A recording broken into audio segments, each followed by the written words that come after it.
Bonjour à tous. Il y a deux textes dans Pierre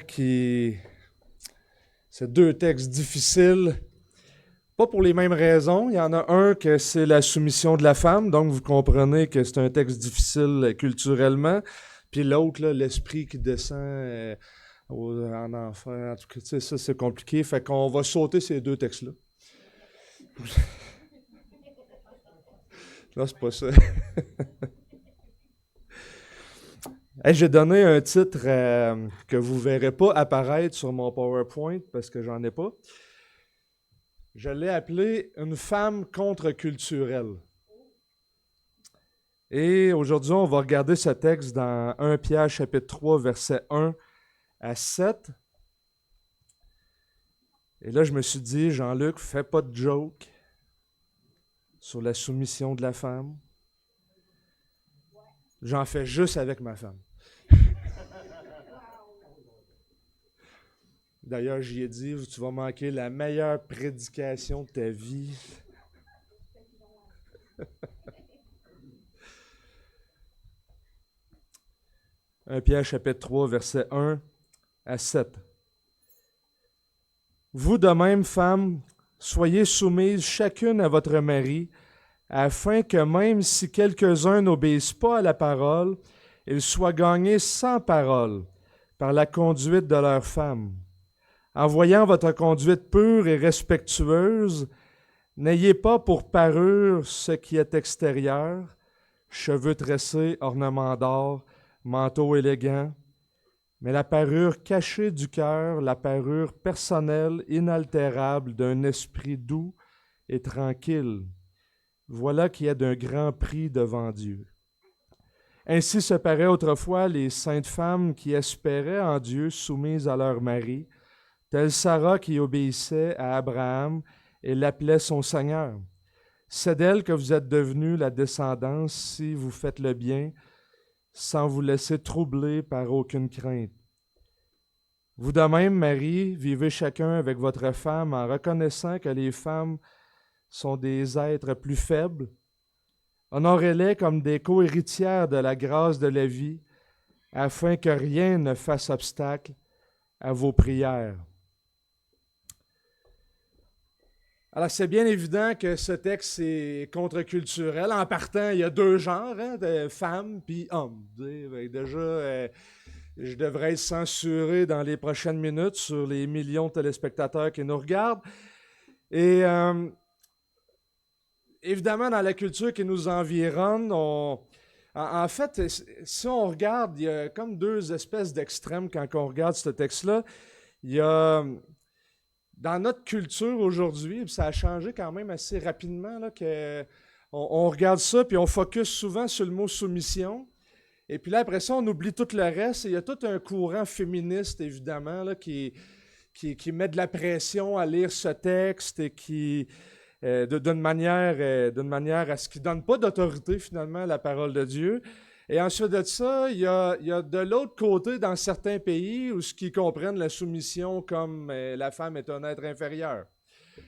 Bon, nommons-les là, dans beaucoup de pays musulmans ou dans ces genres de pays-là, évidemment. Et des fois, on va utiliser la vision d'un pour justifier la position d'un autre. Alors, on va prendre la conception musulmane, je vais le dire comme ça, là, où ce que la femme est un être inférieur, pour après ça justifier que la soumission de la femme devrait être un peu à l'image qu'on voit dans ces pays-là. D'un autre côté, on peut prendre ce texte-là avec un bagage historique, comme si vous venez du Québec, je sais qu'il y a quand même beaucoup de personnes qui ne viennent pas d'ici, mais on a tout un bagage catholique où ce que une histoire catholique, j'ai jamais été catholique, là, mais puis on peut prendre ce bagage-là et lire ce texte en se disant « Ah, ça c'était le bon vieux temps, à l'époque c'était ça, puis là aujourd'hui l'émancipation de la femme et tout le tralala ». Et puis là, ça nous donne une grille de lecture qui peut influencer notre manière de lire le texte. Il y a un autre problème, très pastoral celui-là. Si vous êtes une femme battue ou violentée, c'est sûr que votre bagage personnel, vous allez lire ce texte-là Et la question inévitable, et d'ailleurs Pierre il touche cette question-là, c'est que les femmes, c'est des êtres plus faibles. Et ce qui est dans l'idée de Pierre, c'est de répondre à cette question-là qui est de la femme qui est violentée. Ou du moins de toucher à ça. C'est une question un peu indirecte. Il ne la pose pas comme ça. Et donc, pastoralement, c'est le texte qui achoppe. Et d'ailleurs, depuis quelques mois, j'ai eu quelques discussions sur ce texte-là et la manière de le comprendre, parce que ça ne devrait pas être comme ça dans l'Église, mais semble-t-il, imaginez-vous donc, qu'il y a plusieurs personnes qui subissent de la violence psychologique, morale, physique ou autre. Et donc, là, on prend ce texte-là, et puis là, il y a... Je me suis mis une note au crayon en arrière, mais j'ai réfléchi quand même beaucoup à cette question-là, puis il n'y a pas beaucoup d'écrits sur précisément la question de la femme battue en relation avec 1 Pierre. Mais il y a à peu près 4 positions. Il y en a une qui va dire, dans le fond, c'est la parole de Dieu, et il faut qu'elle soit soumise, même si elle souffre, qu'elle ne rouspète pas, puis qu'elle soit violentée. Première position. Deuxième position, il y a une position souvent inspirée par le mouvement féministe qui va dire, en fait, ce texte-là n'a pas d'autorité. Là, on peut partir dans plein d'affaires en disant, c'est peut-être pas Pierre qui l'a écrit, mouvement féministe, tout ça, mais en même temps, si ce texte-là n'a pas d'autorité, je n'ai pas à m'y soumettre. Et au final, quand on les lit, on se rend compte qu'en fin de compte, c'est une manière de soutenir la rébellion. Troisième position, il y en a qui vont dire qu'en fait, Pierre écrit pour un contexte vraiment précis de l'époque gréco-romaine, et donc ça ne s'applique pas à nous. Quatrième position, une version modifiée de la troisième en disant oui, ça s'applique à une certaine époque, à l'Empire gréco-romain. Il y a des applications à nous. Puis là, le discours est un petit peu plus lugubre. On essaie on jongle avec cette idée-là. Et étrangement, ce que je remarque dans ces commentaires-là, c'est qu'on commence à répondre à la question avant d'avoir regardé le texte. Donc, mais prêcher un texte comme ça a au moins 3 défis. Un, puis c'est ce que j'essaie de vous dire depuis tantôt, c'est que ce que je viens de faire en montrant les présupposés de la culture qu'on voit assez régulièrement, c'est qu'on n'est pas en train de faire de l'exégèse. On n'est pas en train de dire qu'est-ce que le texte dit pour après ça voir comment je peux l'appliquer. On est en train de faire ce qu'on appelle de l'exégèse. C'est-à-dire qu'on va donner une explication ou une interprétation subjective en fonction de mon bagage, à la fois personnel, culturel ou autre. Deuxième problème, c'est que si on ajoute à ça notre culture qui devient, on dirait, de plus en plus fragile, beaucoup de personnes lisent ce texte-là à partir de leur ressenti. J'aime pas le mot soumission, alors moi, vu que je me sens offensé, là, on va choisir une grille de lecture qui va faire mon affaire. Mon ressenti. Et là, à partir de là, on peut censurer, mettre de la pression, etc. Évidemment, il y a le troisième problème, il est pastoral. Imaginez une femme qui vivrait des grandes difficultés dans son mariage, et Pierre a en vue particulièrement une femme ou des femmes qui ont un mari qui est inconverti, et puis qui vit des situations difficiles, et puis là, je m'en viens lui dire, il faut que tu sois soumise à ton mari. Et dans les derniers mois, les dernières années, j'ai rencontré quand même plusieurs chrétiennes qui cherchent à divorcer de leur mari qui est non chrétien, en pensant que c'est plus spirituel de divorcer pour se trouver un chrétien.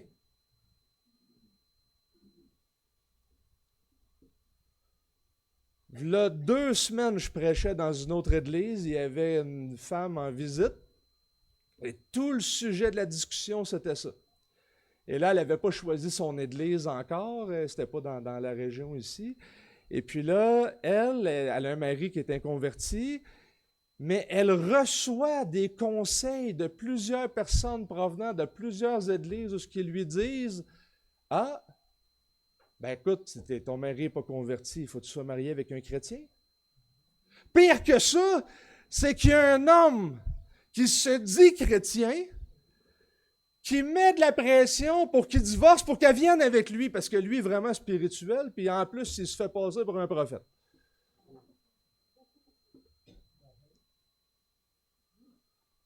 Je m'excuse, j'ai mis de l'intonation, mais ça m'a vraiment fâché comme solution. J'y ai suggéré de dire, va pas le rencontrer tout seul, donne-moi son numéro de téléphone, moi y aller. Bon, il n'a pas voulu, je dis.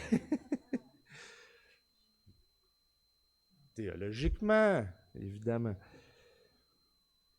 Alors, vu que j'ai la réputation d'être un prédicateur très discret puis qui n'a jamais l'intention de faire de la polémique ou d'offenser, alors je vais... Évidemment, c'est de l'ironie. Je vais faire 2 commentaires très subtils.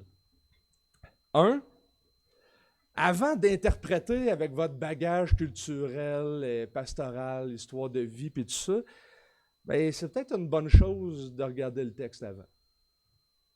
N'est-ce pas? 2, ben, c'est possible que les émotions ne soient pas au rendez-vous.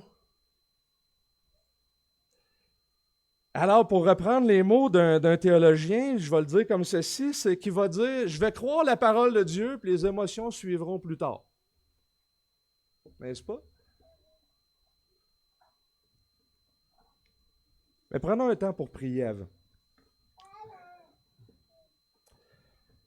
Seigneur Dieu, je suis reconnaissant, et sans doute toute l'Église ici est reconnaissante aussi pour des passages dans les Écritures qui touchent des sujets difficiles. Ta parole ne cache pas qu'il y a du péché en nous, ne cache pas qu'il y a des situations difficiles, parce qu'on vit des moments difficiles et elle est pertinente pour nous. Et nous désirons ce matin un cœur humble, doux et calme, afin de comprendre ce qui pourrait nous choquer et ainsi ne pas fermer nos oreilles spirituelles puis nos cœurs à ta parole. Mais ça demande un toucher spécial de ton Saint-Esprit. Produis en nous cette humilité de recevoir, mais de recevoir pour mettre en pratique ta parole dans nos vies. Qu'on puisse voir la beauté de ton évangile dans ce passage. Fais-nous voir la dignité que tu donnes aux femmes et l'équilibre de ta parole, le respect que tu leur portes et les dangers pour nous, les hommes, de ne pas considérer cette dignité et le respect que tu apportes à nos co-héritières de la vie et de la grâce. Il est possible que des personnes dans cette Église ou encore qui nous écoutent sur Internet soient en train de vivre des situations vraiment difficiles et d'une manière particulière, fais-leur voir l'espérance de l'Évangile par ta parole, même si le passage peut peut-être être difficile pour eux, pour elles. Elle est pertinente et efficace, sage dans les moments difficiles. Nous te demandons ces choses humblement. Amen. Bon, je dis, je ne ferai pas de joke, mais ça en prend au moins une. Avez-vous remarqué qu'il y a quand même 6 versets pour les femmes et 1 pour les gars? Bon, c'est pas que vous êtes lente, là, mais c'est pas vrai.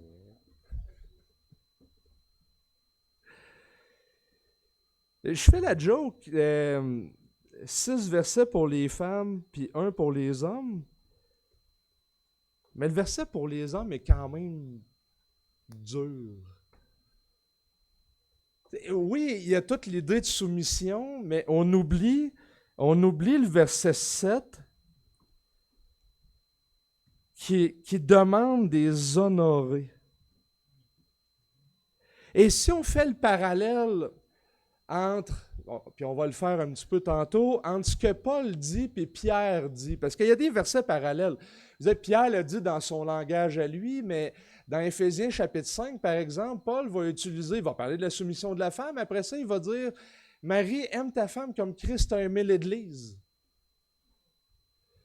Et j'aimerais vous suggérer que c'est pas plus facile à une femme de se soumettre à son mari que du mari d'aimer sa femme comme Christ aime l'Église.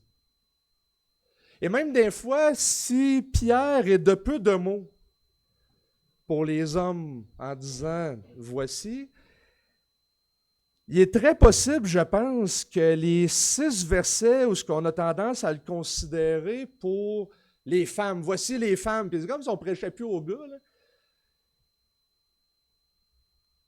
Mais je suis convaincu qu'il parle aussi aux hommes. Parce que, voyez comment il commence au chapitre 3, verset 1. « Vous de même, femmes. » Verset 7. « Vous de même, mari. » Il y a comme une espèce de continuité où ce qu'il s'adresse à un, puis après ça, il veut continuer les applications. Fait que même s'il s'adresse aux femmes, il y a quelque chose que les hommes peuvent retirer de ça. Et oui, on peut faire les blagues, là, 6 versets, blabla, je suis capable d'en pondre quelques-unes, mais en même temps, je me dis, ça a quelque chose à me dire à moi. Comment je peux honorer les co-héritières de la grâce de la vie? Quand il dit « Reconnais que les femmes sont plus faibles », et moi je me dis, dans mes méditations, que quand que la parole de Dieu dit « Fais ça » ou « Fais pas ça », ou, je me dis que si elle nous répète des choses comme ça, c'est parce que souvent on a tendance à ne pas les faire. À un moment donné, je me fais bon, je suis capable de reconnaître qu'elle est plus faible, ma femme, je veux dire, 5 pieds 1, physiquement, c'est correct. Mais c'est quoi les implications pour moi? Comment je peux l'honorer dans ça? Là, je commence par les hommes, pour que vous réalisez que même si on va parler des femmes, il y a quelque chose qui est à vous aussi, dans tout ça. Et qu'est-ce que Pierre veut dire dans ce passage-là?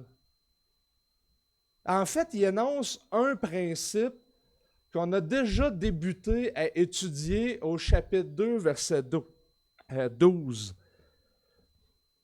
Au milieu des païens, ayez une bonne conduite, afin que là où ils vous calomnient comme faisant le mal, ils voient vos œuvres bonnes et glorifient Dieu au jour de sa visite. Et donc, le verset 12 ici, Pierre est en train de dire « Ayez une bonne conduite ». Mettons en parallèle le verset 12 et le verset du chapitre 3, verset 1. « Vous de même, femmes, soyez soumises chacune à votre mari, afin que si quelques-uns n'obéissent pas à la parole, ils soient gagnés sans parole par la conduite de leur femme. » Ayez une bonne conduite, qu'ils voient votre bonne conduite. Là où ils vous calomnient, qu'ils puissent voir votre bonne conduite. Et donc, Pierre, au chapitre 3, reprend le principe du chapitre 2, verset 12, puis il donne un cas particulier où ce que ces femmes-là étaient susceptibles, dans cette société-là, d'être celles qui étaient persécutées. S'ils se convertissaient.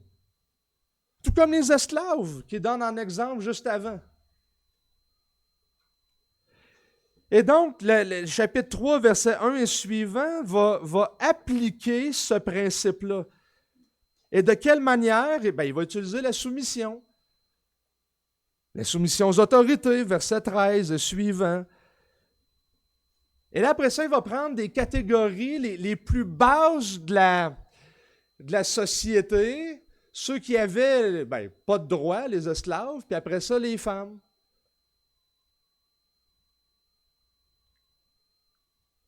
Soumission aux autorités, soumission de l'esclave à son maître, et ici la femme à son mari. Alors, c'est dans l'échelle, le bas de l'échelle sociale de cette époque-là, mais en plus, c'était ceux qui étaient susceptibles d'être persécutés, puis qui n'avaient pas de ressources. Je veux dire, si le mari abandonnait sa femme, mais il n'y avait plus grand-chose pour elle. Et après ça, ben, juste avant de parler, entre l'esclave et la femme, ben, il y a une parenthèse qu'on a vue la dernière fois, ce qui va parler de Jésus qui a souffert. Il va nous parler de l'Évangile qui nous a guéris. Puis il nous dit qu'on est appelé à souffrir comme Christ. Et là, il y en a qui vont dire, ben, vu qu'on est appelé à souffrir, ben, c'est ça, la femme, ben, qu'elle souffre, c'est son mari là-bas. Hey, je ne suis pas sûr que Pierre, c'est ça qu'il veut dire. Mais il va dire que c'est un péché de battre sa femme. Faites pas ça.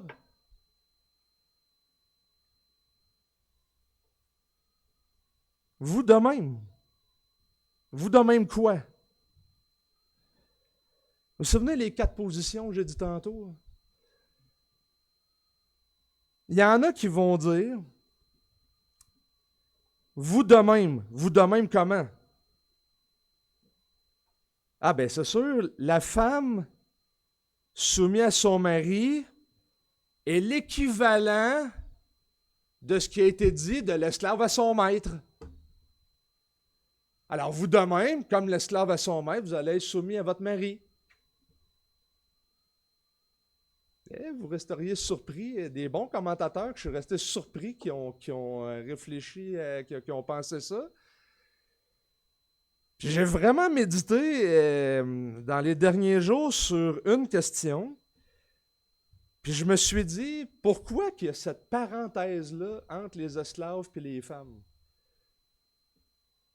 Est-ce qu'il aurait pu parler des esclaves, puis après ça des femmes, sans faire la parenthèse? Puis à un moment donné, je suis venu à la conclusion que si ça l'avait été le cas, là, c'était plus facile de faire le lien entre esclave, tu vas être soumis à ton maître, etc., même s'il est dur. Et puis après ça, femme, tu vas être soumis à ton mari. Ah, OK, voici, c'est un peu l'équivalent. Mais il y a quand même une parenthèse où ce qui va nous annoncer l'Évangile.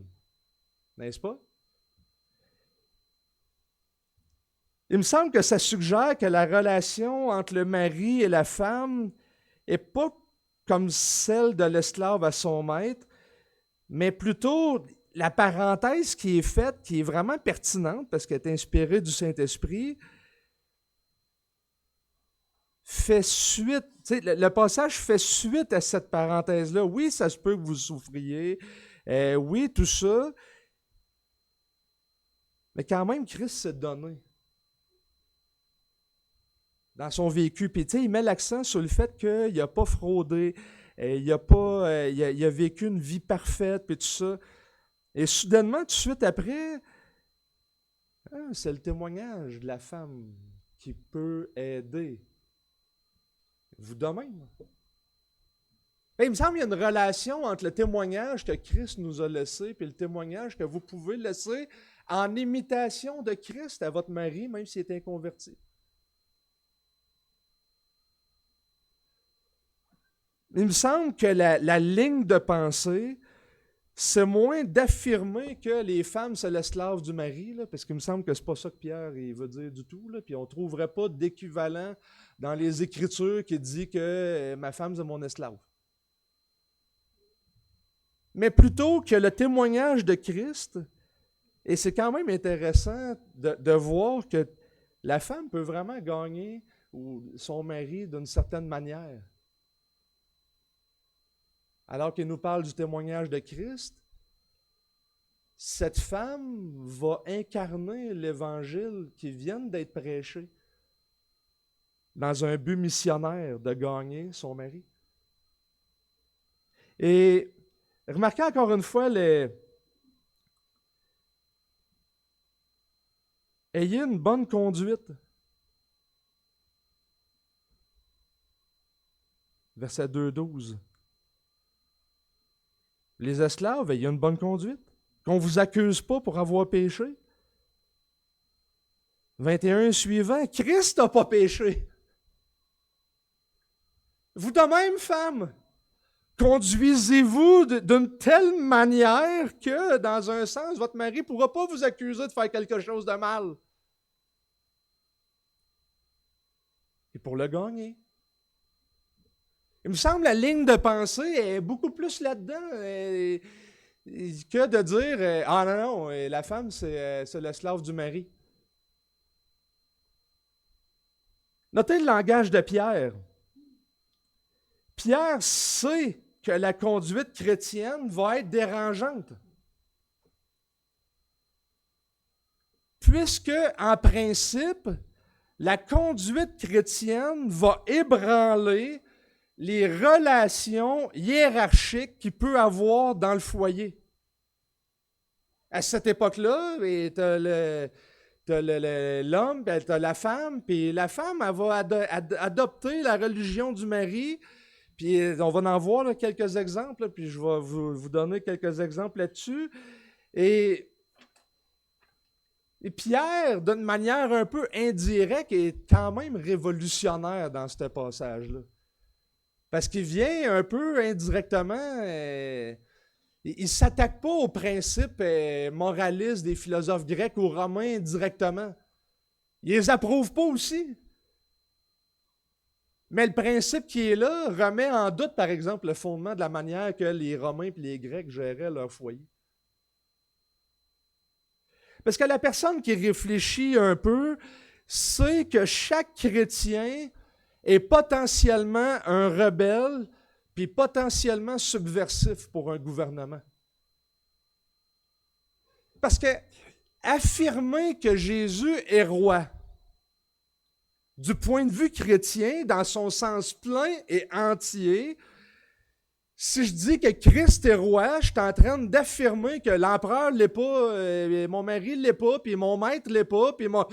Voyez-vous que il commence par la société, Christ est roi, vous allez craindre Dieu, ça c'est votre principe de base. Mais ce principe-là va avoir des répercussions du maître puis de la femme à son mari, puis ça va toucher à toutes les structures. Ça, c'est sûr.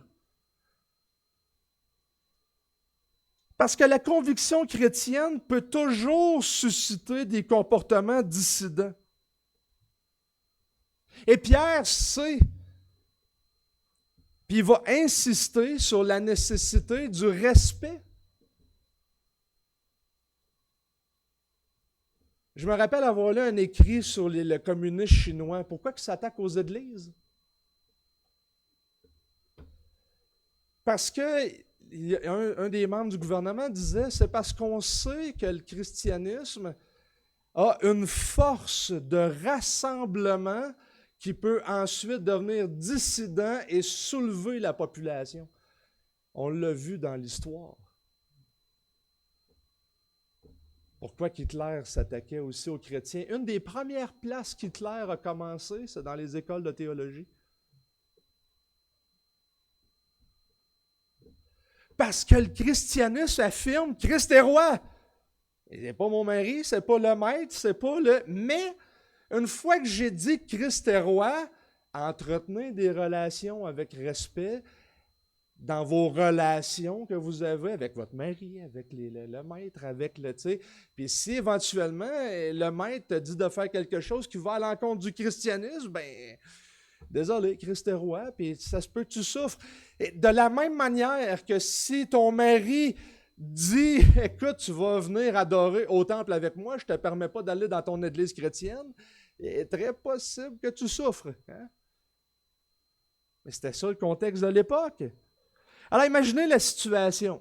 Vous êtes au 1er siècle gréco-romain, et là on considère le contexte de cette époque-là. Il y a un philosophe qui s'appelle Plutarque qui disait, par exemple, il va nous parler de la situation de la femme à cette époque-là, de la société gréco-romaine. Il va dire qu'on attendait de la femme qu'elle n'ait pas d'amis propres, qu'elle vénère les dieux de son mari.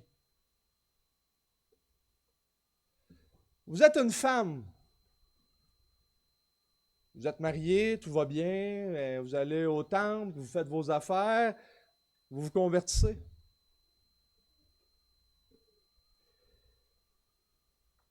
Vous vous convertissez au christianisme, mais pas votre conjoint. Je peux vous le dire, là, il va y avoir des problèmes. Plusieurs sortes de problèmes. Premièrement, la femme qui adopte une religion différente de son mari viole l'idéal gréco-romain d'une maison en bon ordre. La prospérité et la dépendance dépendaient des forces religieuses. Le temple, c'était la place où on faisait les transactions, c'était la place qu'on faisait le commerce, c'était la place qu'on faisait les affaires, c'était la place... C'est là que ça se passait, c'est pour ça qu'il y a des temples dans à peu près toutes les villes de ces pays. C'est là que ça se faisait. Alors, les chrétiens ont souvent été accusés de désordre ou d'amener les calamités parce qu'ils ont introduit un nouveau Dieu qui est venu mettre du trouble dans la société. Et c'était la cause des persécutions, souvent des chrétiens au 1er et au 2e siècle.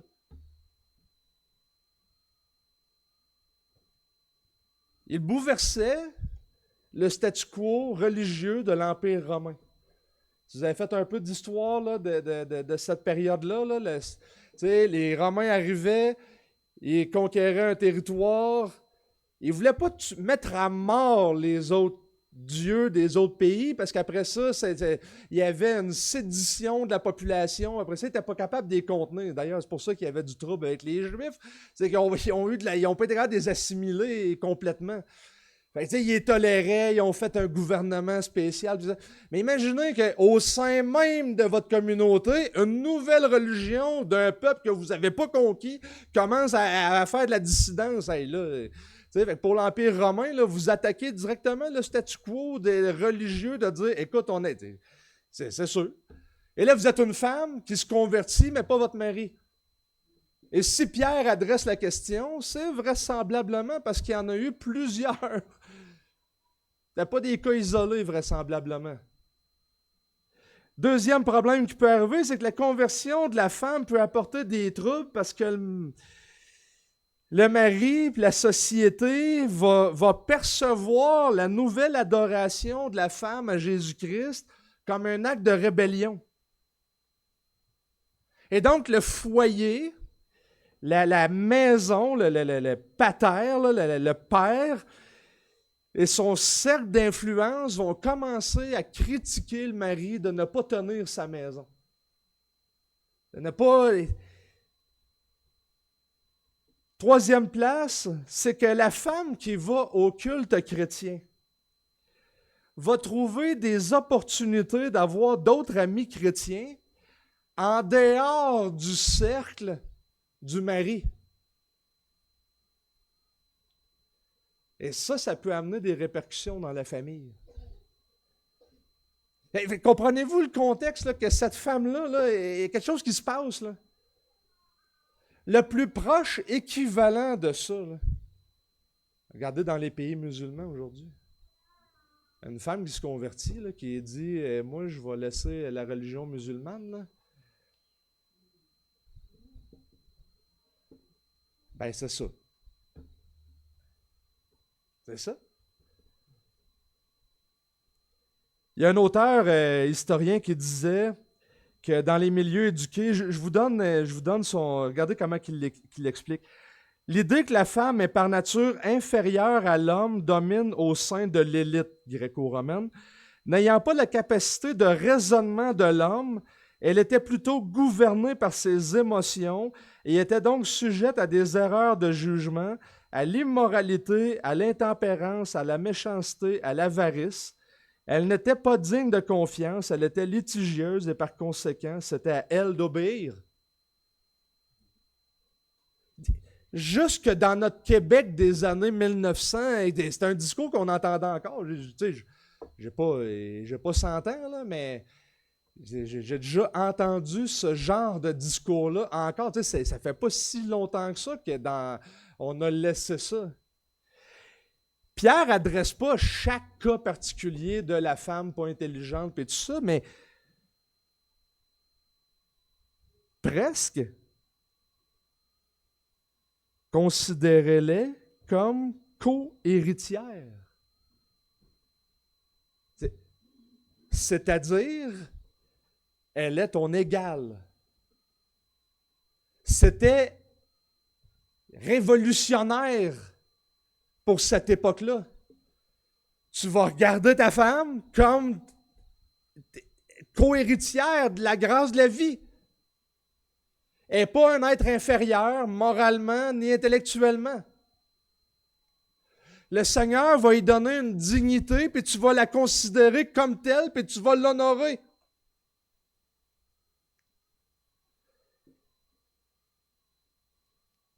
Pierre n'ordonne pas à la femme d'assister au culte chrétien, puis il ne donne pas la permission de rester à la maison pour adorer dans son cœur là, si la situation est trop difficile.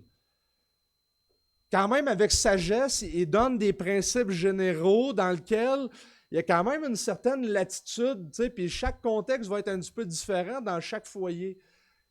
Il n'y a pas tout le temps une liste de choses. Ah ouais, t'es battu, ben là, voici la marche à suivre. Non, des fois, le mari est plus comme ça, moins tempérant à telle place, plus comme ça. Et Pierre énonce avec sagesse, je pense, une manière générale de dire, écoute, tu vas élever Christ, tu vas l'élever dans ton témoignage, avec un but missionnaire également. Puis en même temps, tu ne renieras pas ta foi, mais tu vas agir avec le plus de respect possible. Tu sais, Pierre est super équilibré. Christ a agi comme ça. C'est à toutes les fois que quelqu'un a insulté Jésus, il le tuait. Il aurait pu rester grand monde. Là.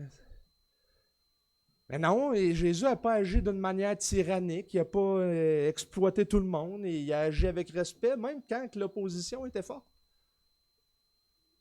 Et donc, Pierre affirme le choix des épouses de quitter leur ancien mode païen, parce qu'il dit, vous n'êtes plus comme ça.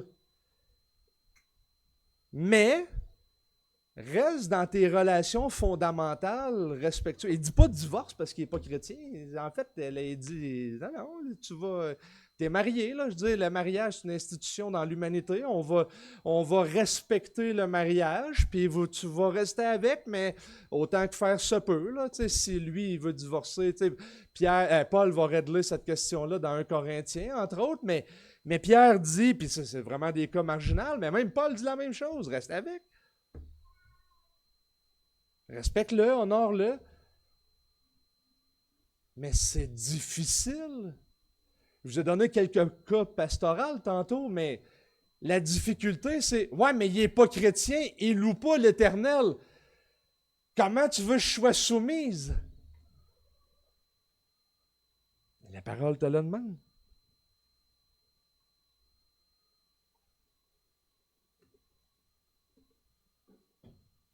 Pierre s'est concentré sur les épouses car elles ont implicitement défié les normes culturelles en adoptant la foi chrétienne.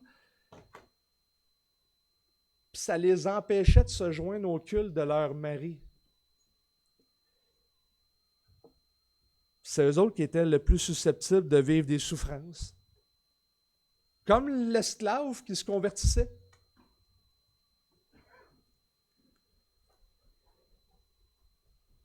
Quelque chose de remarquable, par contre, puis je vais être clair là-dessus, il n'y a aucune place dans les Écritures qui enseigne que la femme est inférieure à l'homme. Soit intellectuellement ou moralement, Pierre n'adopte pas la position gréco-romaine dans des relations homme-femme. En fait, c'est le contraire. 3 remarques très, très applicables. Notez ceci. Je les ai faites vraiment brutales, là, fait que ça va être... La femme doit être soumise à leur mari. pas à tous les hommes. C'est bon de le rappeler. Hein?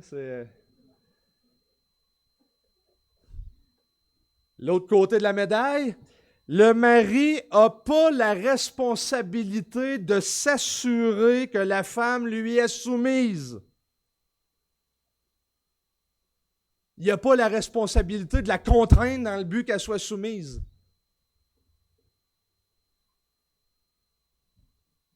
La Bible ne justifie pas la tyrannie de l'homme envers sa femme. C'est le contraire. 3. La soumission de la femme envers son mari n'a pas comme objet la promotion de sa réputation ou encore d'assouvir tous vos caprices, en tant qu'homme, ou tous les caprices de votre mari. Vous ne vous soumettez pas pour montrer votre piété ou pour éviter un conflit, pour impressionner votre voisin ou pour manipuler votre mari. Vous vous soumettez à cause de votre relation à Dieu. Parce que c'est à lui que vous faites confiance.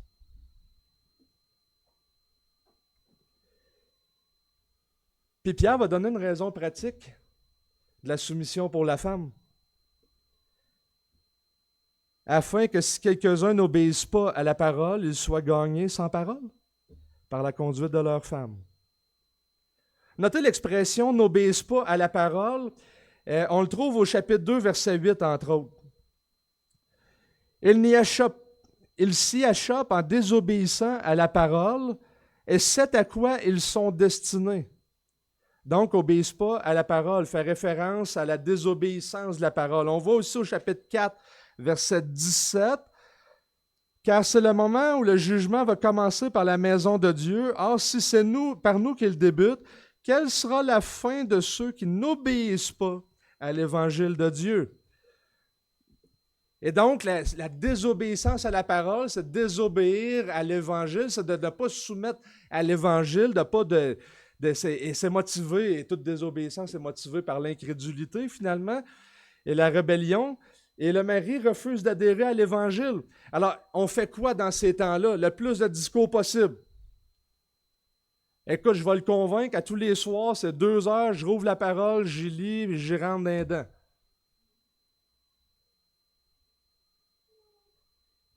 Puis là, quand il dit là, qu'ils sont gagnés sans parole, ça ne veut pas dire que vous n'avez pas le droit de parler. C'est pas ça qu'il dit, là, OK?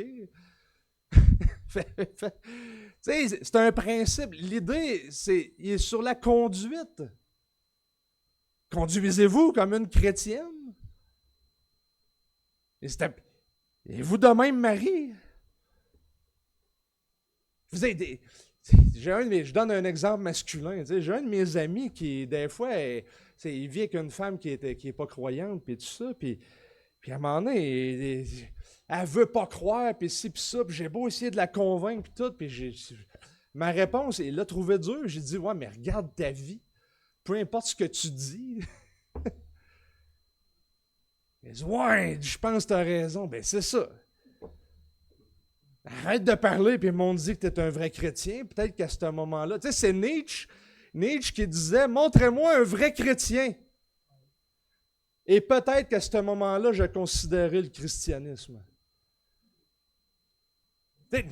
Parce qu'il voyait beaucoup de chrétiens qui disaient des bien belles choses, mais qu'eux autres aussi étaient ivrognes le soir, puis eux autres aussi allaient battre leurs femmes, puis eux autres, vous avez de quoi de plus que moi?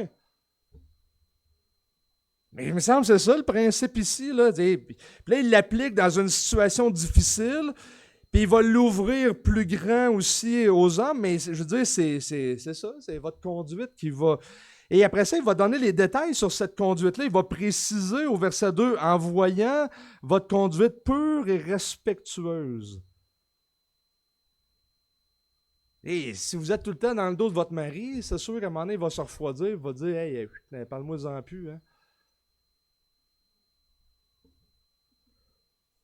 Une meilleure voie, ben imaginez-vous donc, là, le grand principe de la prédication aujourd'hui, là, c'est une meilleure façon de faire, c'est vivre en chrétien.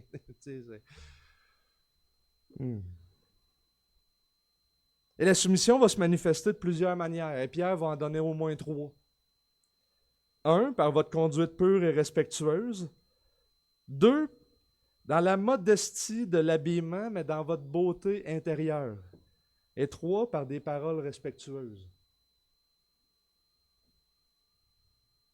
Comment vivre en chrétienne aujourd'hui? Hey, là, pas de bijoux, les gilets bedaines extravagants, puis tu sais, écoute, je le sais, là, j'ai 3 filles, puis tu sais, elles sont toutes là-dedans, puis des fois, tu sais, c'est enseigner la modestie aujourd'hui, là, c'est un sport extrême. Le championnat du monde des UFC, là, c'est de la petite piquette comparée à enseigner aux filles d'aujourd'hui la modestie. Si t'étais un homme en plus, t'es disqualifié. Puis dans notre culture, si t'étais un homme blanc, non, c'est... R.C. Sproul disait, et je pense qu'il avait raison, là, tu sais, ce texte biblique n'ordonne pas la laideur. De sorte que l'apparence d'une femme ne puisse pas dissimuler le mal qui se trouve dans son âme. Pierre dit plutôt aux femmes de ne pas se laisser prendre par un étalage ostentatoire de beauté, car ce qu'il y a de plus beau en elles, c'est leur âme. Ce qui gagnera un homme aux choses de Dieu, c'est la personne cachée du cœur. Tu sais, Pierre parle et il y a un qualificatif pour les femmes. Puis c'est là qu'il faut voir, faut prendre les perles où ce qu'ils sont. Là, des fois, on focus sur soumission, mais notez ce qu'il dit. Verset 4. Mais la parure cachée du cœur, la parure personnelle et inaltérable d'un esprit doux et tranquille.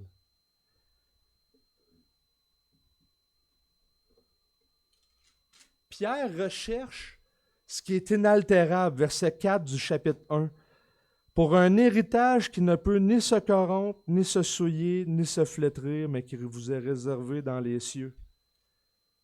Verset 23 du chapitre 1. Vous qui avez été régénérés non par une semence corruptible, mais par une semence incorruptible par la parole permanente de Dieu. Chapitre 3, verset 4. Mais par la parure cachée du cœur, la parure personnelle inaltérable d'un esprit doux et tranquille. Il y a quelque chose de beau dans la recherche de Pierre. La parole est implantée en vous, elle est inaltérable, elle va se manifester dans votre cœur et après ça dans votre conduite. Et ça, peu importe les épreuves que vous pouvez avoir, elle ne peut pas se tarir. Des fois, ma femme, l'autre jour, elle me dit, Jean-Luc, t'aimes-tu mieux une belle femme ou une femme intelligente? J'ai répondu, je dis, ni une ni l'autre, tu le sais, c'est toi que j'aime.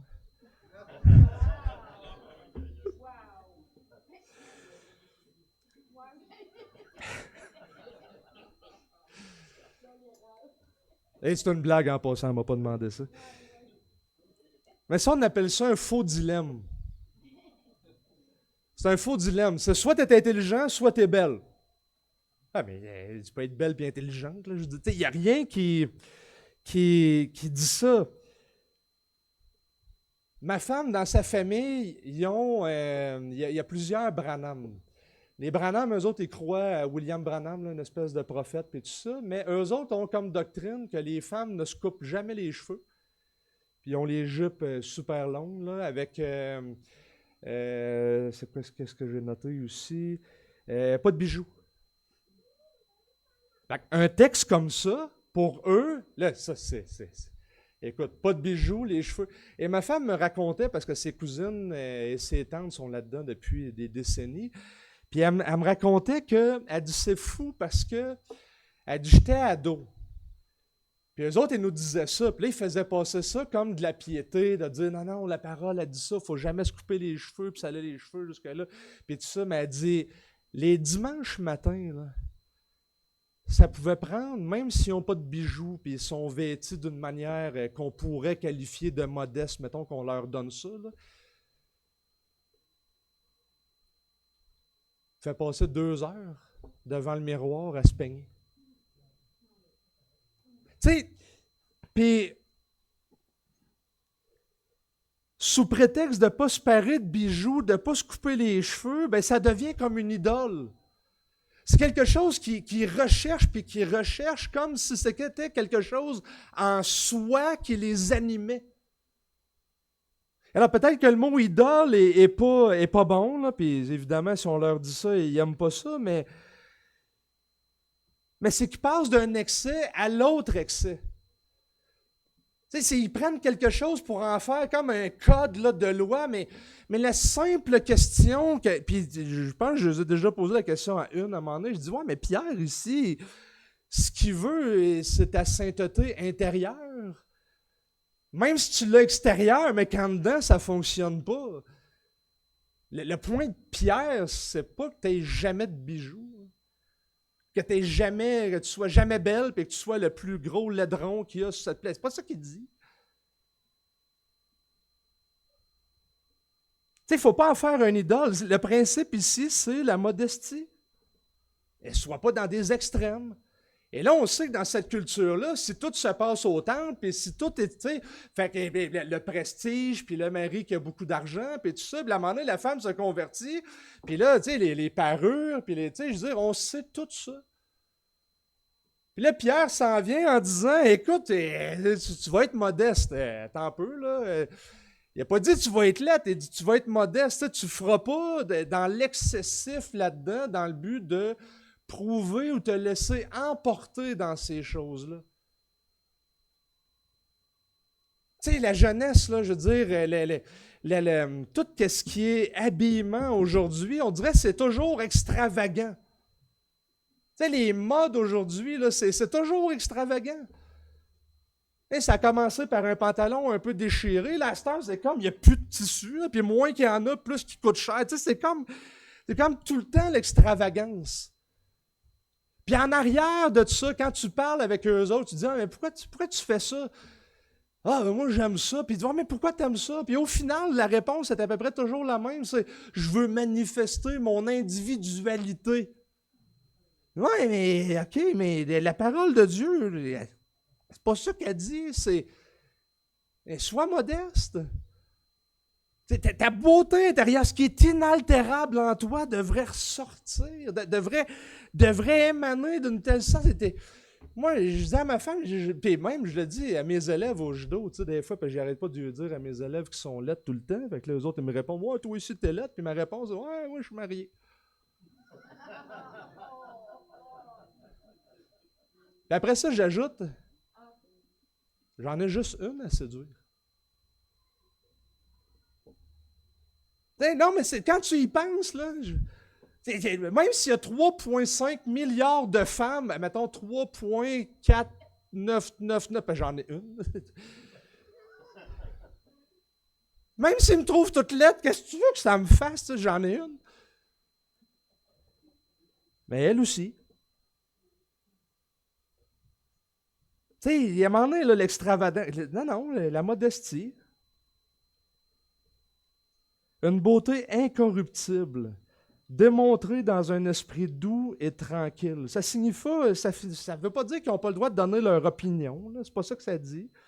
Et le point de Pierre, c'est qu'un esprit tranquille, c'est pas un esprit tumultueux. Là, on pourrait faire une liste de passages dans les proverbes. Là.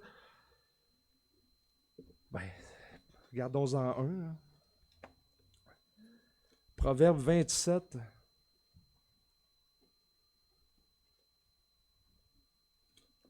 15. Une gouttière qui ne cesse de couler par un jour de pluie et une femme querelleuse sont comparables. Tu veux pas ça?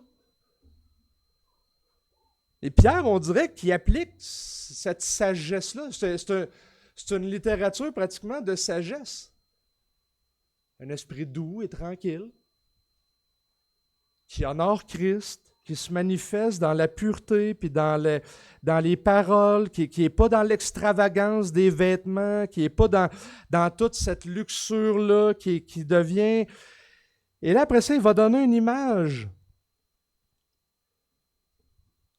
avec l'exemple de Sarah.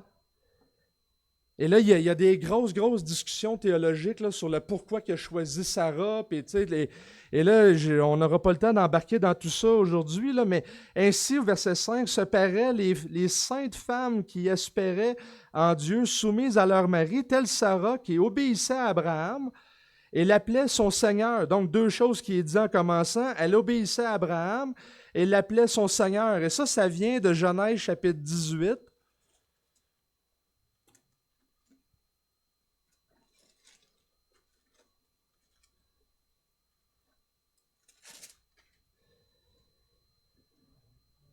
Au verset 12 particulièrement, mais mettons, on lit au verset 9. Alors ils lui dirent, où est ta femme Sarah?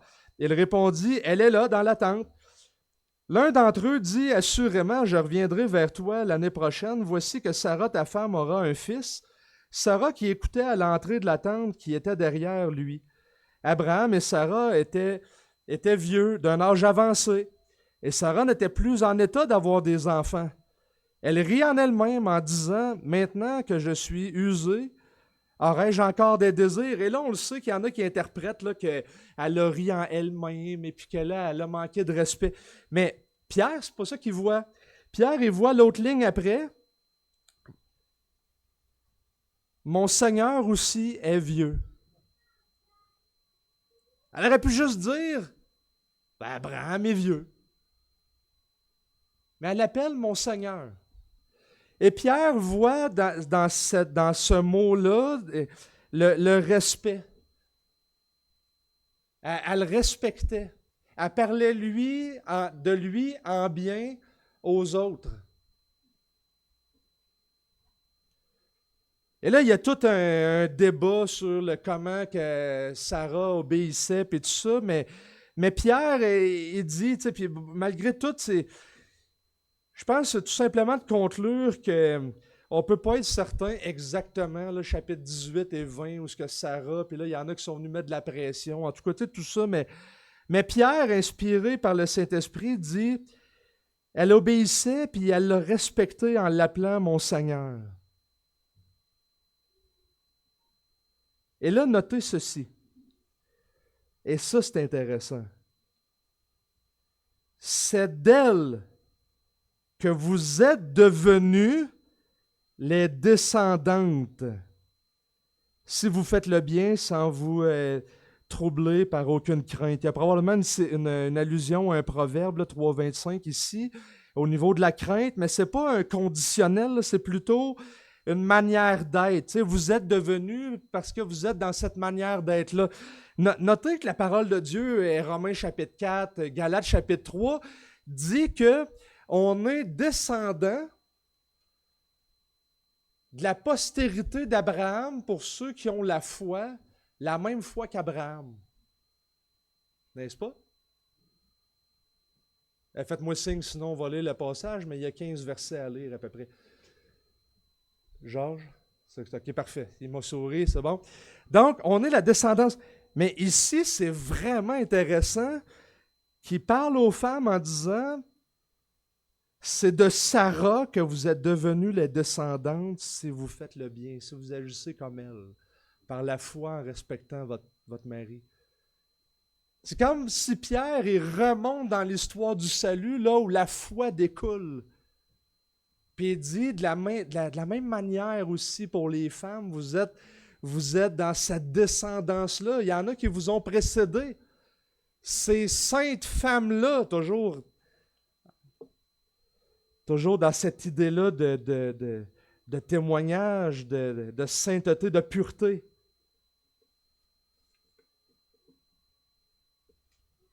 Il y a un commentateur qui disait, elles sont subordonnées, mais leur subordination est révolutionnaire en ce sens qu'ils sont subordonnés non pas par peur ou par désir d'une position sociale ou d'un autre avantage humain, mais par obéissance au Christ, qui les traite comme des personnes à part entière et leur permet de s'élever au-dessus des menaces et des peurs du siècle.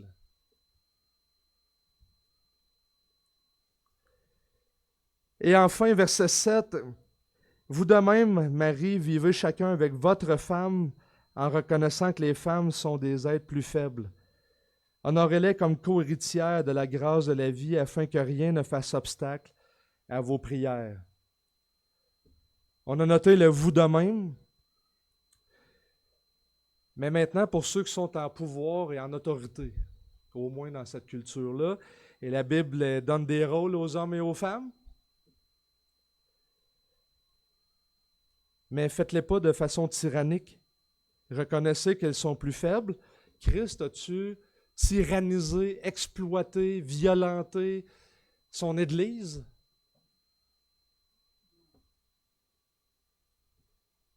Tu sais, Paul va dire dans Éphésiens 5,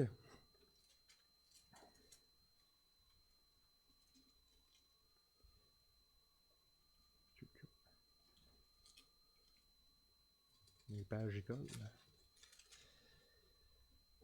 Marie, aimez chacun votre femme comme Christ a aimé l'Église et s'est livré lui-même pour elle. On peut dire, femmes, soyez soumises chacune à votre mari comme au Seigneur, au verset 22, car le mari, c'est le chef de la femme, comme Christ est le chef de l'Église. Mais après ça, il va dire, Marie, aimez chacun votre femme comme Christ a aimé l'Église. Au minimum, ce que ça veut dire, c'est que vous allez aimer votre femme, même s'il faut que tu te renies toi-même ou que tu meurs pour elle. On s'entend que c'est pas plus facile. Pour leur bien. Ça ne dit pas, assure-toi qu'elle est soumise, puis si elle ne l'est pas, éduque-les. C'est pas ça que ça dit. Éphésiens chapitre 7, sur le sujet, n'existe pas. C'est une joke, ça n'existe pas, Éphésiens 7. Pour ça, je dis ça.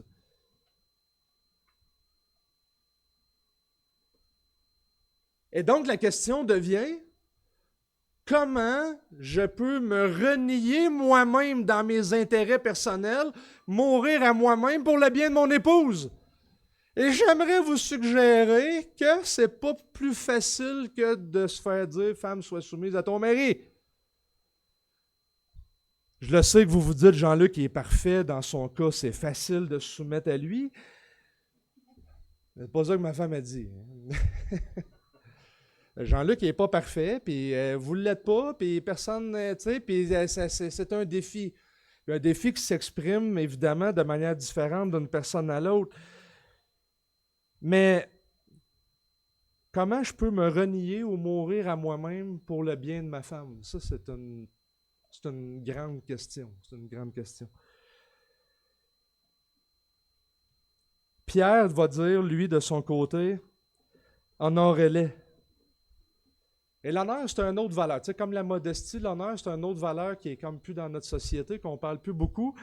Alors, je vais vous donner la définition de l'honneur. Ça servira d'exposer. Le Larousse dit « Ensemble de principes moraux qui incitent à ne jamais accomplir une action qui fasse perdre l'estime qu'on a de soi ou celle qu'autrui nous porte. » Ça, c'est la première définition. Vous allez agir d'une telle manière que votre femme ne sera jamais déçue de vous autres. Tu vas l'estimer. 2, sentiment de sa propre dignité, réputation. Vous allez voir en votre femme sa dignité, puis vous allez chercher à préserver sa réputation. Vous ne direz pas des choses en mal de elle. Pas de médisance dans le dos. Vous allez l'élever. Vous allez la regarder d'une manière où ce qu'elle se sent appréciée. 3, toujours dans le Larousse, là, c'est la considération, renom, gloire qui va à quelqu'un dont le courage, le mérite, la valeur, le talent, etc. sont reconnus. Quand est-ce que vous avez donné une qualité ou encouragé ou dit à quelqu'un, moi ma femme est hot, elle est comme ça. Quand est-ce que vous avez parlé en bien de votre femme à quelqu'un d'autre autour de vous? Puis je suggérerais que Pierre ici, il y aurait beaucoup de cas pastoraux qui pourraient être réglés si vous, comme, à un moment donné, pour donner un exemple, il y a quelqu'un en tout cas, c'était tout le temps négatif dans sa vie, puis toujours, tu sais, puis à un moment donné, j'y avais dit, il dit, écoute, j'ai dit là, quand tu vas me voir, je vais te permettre de me parler le nombre d'heures que tu veux de tes problèmes, mais à une condition. Avant, tu vas me dire une chose de bien qui s'est produit dans ta journée, dans ta semaine. Elle travaillait dans une garderie. Puis à un moment donné, elle dit, c'est beau. Fait que là, elle arrivait au début. Tu veux que je commence par quelque chose de positif? J'ai un jeune à la garderie, la semaine, à me raconter un dessin, puis tout ça. Bon, là, à cette heure, et là, ça partait pour 2 heures. Puis le lendemain, une deuxième affaire positive. Ça a pris 2 semaines, dans son cas à elle, où ce que ça a commencé à changer. Ouais, il y a peut-être plus de choses positives, parce que là, faut que tu cherches, faut que tu vois, tu forces ton regard à trouver. Et là, vous pouvez vous chicaner tout le temps avec votre mari, votre femme. Tournez ça. Trouvez une qualité à votre femme. Partagez-la à quelqu'un. Moi, ma femme est hot pour telle raison. Préservez son honneur, préservez sa dignité, élevez-la. Après, quand tu vas la regarder d'en face pour lui lancer toutes tes insultes, ben, tu vas peut-être repenser des fois à ce que tu vas y avoir trouvé. Les jeunes filles, plus tard, vous allez vouloir avoir un mari, j'en vois quelques-unes ici, ou si vous êtes veuve, ou peu importe, il y a plein de situations différentes. Vous voulez trouver quelqu'un qui va vous respecter, et ça commence avant le mariage. Quelqu'un qui est capable de te regarder puis qui est capable de te dire hey, moi, t'es drôle, t'es ci, t'es ça, puis t'es belle, puis tu mérites le respect, tu mérites d'être honoré. Puis tu le vois dans son regard que quand il te regarde, là, il te donne de la valeur. Pense-y. S'il te regarde, puis après 2 semaines, il te lâche non, ouais, tout est un peu comme ça, puis tout ça, tu pognes tes affaires, puis tu t'en vas. Si après 2 semaines, il n'est pas capable de te respecter et qu'il commence déjà à trouver des échappatoires et tout ça, tu n'as pas besoin d'un grand test psychologique là, de 148 questions pour arriver à la conclusion. Va-t'en. Est-ce qu'il t'honore? Est-ce qu'il garde en respect? Puis des applications pour les gars aussi, il y a des ados aussi. Regarde celle qui t'intéresse, là, quand tu vas arriver à cet âge-là, gérer ça avec votre père là, et votre mère. Est-ce que tu es capable d'y donner du respect?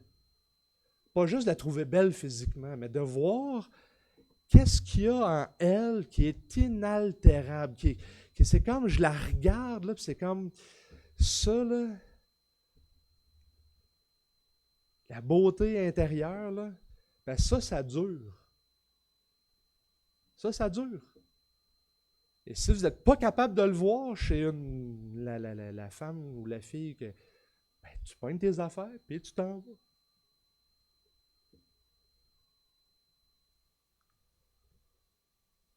Honorez-les. La 4e définition du Larousse.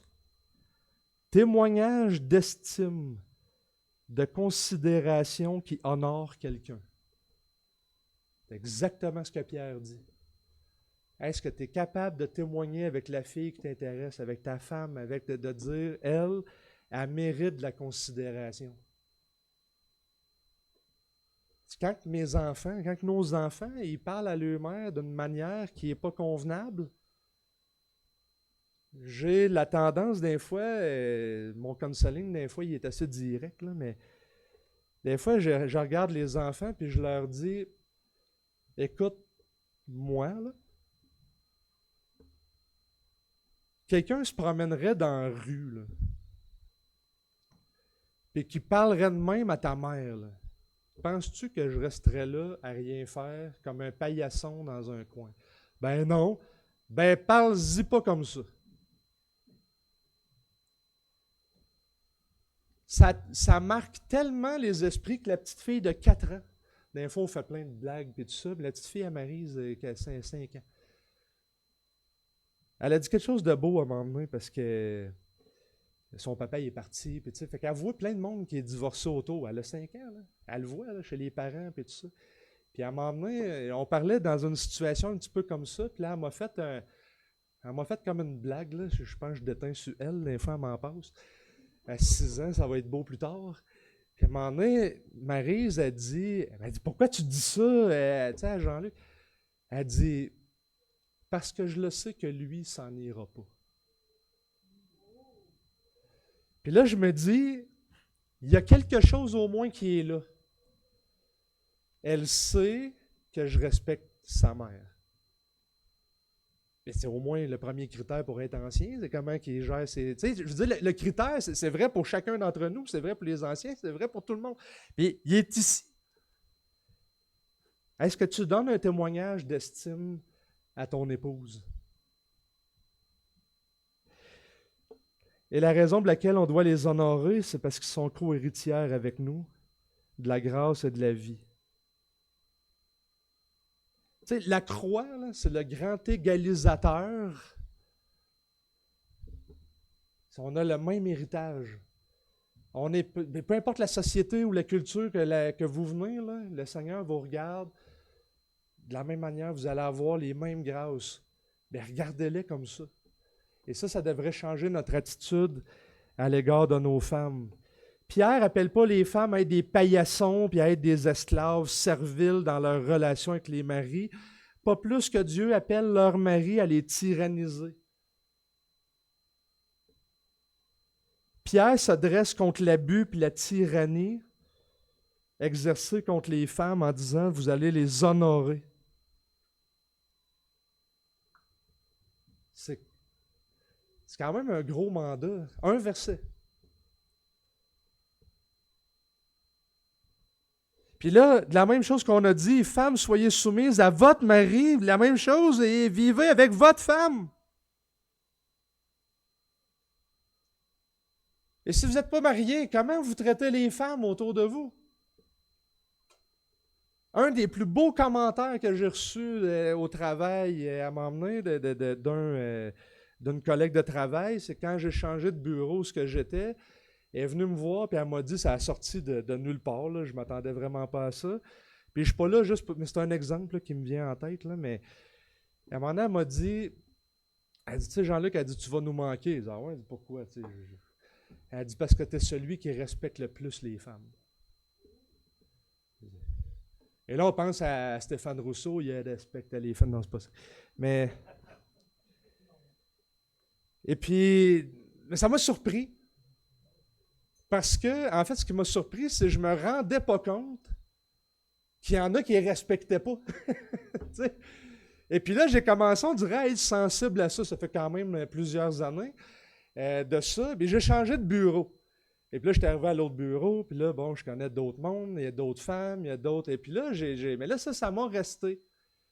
Et puis, je me suis rendu compte à quel point que c'est vrai qu'il y a vraiment un grand manque de respect pour les femmes aujourd'hui. Tout le temps une petite joke, tout le temps une petite affaire. Comment vous les traitez? Évidemment, si vous êtes marié, on ne vous demande pas, la Bible ne dit pas, vous allez être exactement pareil avec toutes les autres femmes que votre femme. Non, non, il y a quelque chose qui est réservé dans une alliance avec votre femme. Mais ça veut-tu dire qu'il faut cracher ses autres? Ben non. Il y a quand même plusieurs applications parce que Pierre ouvre à des applications pour tous. Parce qu'immédiatement, enfin, verset 18, ayez tous la même pensée, les mêmes sentiments. Et donc, il va ouvrir sur les vertus que chaque chrétien devrait avoir.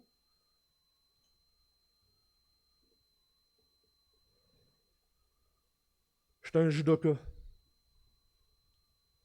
Et à un moment donné, un de mes profs qui m'avait dit, vraiment plusieurs années, on discutait sur le respect et la crainte. Évidemment, ce n'était pas dans un contexte théologique, là. Puis il disait, la marge entre le respect et la crainte est très, très, très minime. Je suis un compétiteur, je suis plus haut gradé, etc. J'ai plus d'expérience. Il y a un nouveau qui arrive, je le pogne, je le plante pendant 5 minutes sur la tête. Il va ressortir de là, puis il va dire, lui, c'est un malade. Il y en a un qui arrive, je le plante. Planter, c'est un terme technique au judo. Mais je le protège tout le temps. Je suis tout le temps en train de le retenir. Puis je fais jamais la même technique. Je lui montre que dans plein de directions, je peux l'amener en déséquilibre, puis tout ça. Il va ressortir de là, puis il va dire, ouais, j'ai peut-être mangé une volée, mais lui, il a quelque chose à me montrer. Parce que dans un cas, je vais le craindre, et dans l'autre cas, il me respecte. Puis pendant qu'il me parlait, je me rappelle, ça fait quand même une quinzaine d'années de ça, si c'est pas plus, je me rappelle que je pensais à ce genre de texte-là, puis je me disais, c'est vrai que tu sais, si je pose la question à ma femme, as-tu peur de moi? Elle va répondre non. Mais tu sais, si tu y penses, ouais, à votre enfant, là, mettons Jean-Luc bien fâché, là, c'est sûr que il y a une crainte qui est là. Mais il y a une crainte qui s'installe, puis je peux penser à Dominique, je peux penser, je vous vois toute la gang avec vos femmes, là, puis Pierre énonce un principe, c'est que, de manière générale, on est tous plus forts que les femmes. De manière générale, c'est sûr, si tu vas en Suède, il y en a qui sont 6 pieds 2, puis il y en a des plus grands, mais de manière générale, on est plus fort physiquement. Il y a une crainte qui peut s'installer. Mais ce qu'on veut, c'est qu'elle ne demeure pas dans la crainte, mais on veut que ça soit transféré au respect.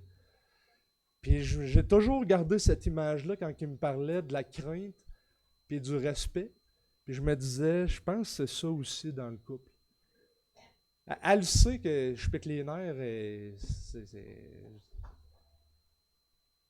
mais c'est de pas arriver là. Mais de toujours l'honorer. Et ça, c'est pas facile. Et je demande pardon à ma femme pour toutes les fois qu'elle aurait pu se sentir, j'ai piqué les nerfs, tout ça. Et puis que des fois, ça prend de l'humilité de dire, ah, j'ai peut-être manqué ma shot, ça. J'ai jamais battu ma femme, c'est pas ça. Et là, c'était très, très pratique comme prédication. Permettez-moi de vous lancer quelques applications vraiment en rafale qui va faire un sommaire. Les croyants qui espèrent convertir leur mari, si c'est le cas, ce n'est pas par des longs discours, mais en vivant la parole de Dieu, en vivant votre appel. 2, on a considéré la soumission, même si ce n'est pas facile, ça se manifeste d'au moins 3 façons. Une conduite respectueuse, la modestie, puis des paroles respectueuses. 3, honorez vos femmes en les élevant en dignité pour qu'elles gardent une bonne estime, puis en leur donnant de la valeur, parce qu'elles sont vos égales, elles sont vos aides. Et c'est d'aucune utilité si vous entrez en conflit avec vos femmes. 4, ne soyez jamais un abuseur. Prions. Seigneur Dieu, merci pour ta parole. C'est un texte qui nous parle forcément parce qu'on voit nos faiblesses. Et même si on n'a pas de grands péchés de viol, d'avoir battu ou de violenter psychologiquement ou tout ça, on a tous des manquements. Il y a des fois que je n'ai pas considéré ma femme dans son opinion. Il y a des fois que je n'ai pas considéré les paroles de ma femme. Je n'ai pas considéré sa sagesse. Je n'ai juste pas écouté. J'ai fait à ma tête, j'ai été orgueilleux. Et ta parole nous demande de mourir à nous-mêmes comme Christ a aimé l'Église. Et quel modèle tu nous laisses. Et d'ailleurs, c'est exactement le passage qui vient avant le texte qu'on a regardé aujourd'hui. Le Dieu parfait qui s'est abaissé, qui a vécu une vie juste, parfaite, obéissante, jusqu'à la mort de la croix. Oh, que je désire incarner ta vie. Et c'est ma prière pour nous ce matin. Donne-nous le courage de nous repentir quand il faut. Donne-nous le courage et la force d'être des modèles. Donne-nous la modestie et donne-nous d'honorer nos maris et nos femmes. Et pour tous ceux qui n'ont pas de mari ou de femme, donne-nous d'honorer ceux qui nous entourent par un témoignage digne de l'Évangile. Amen.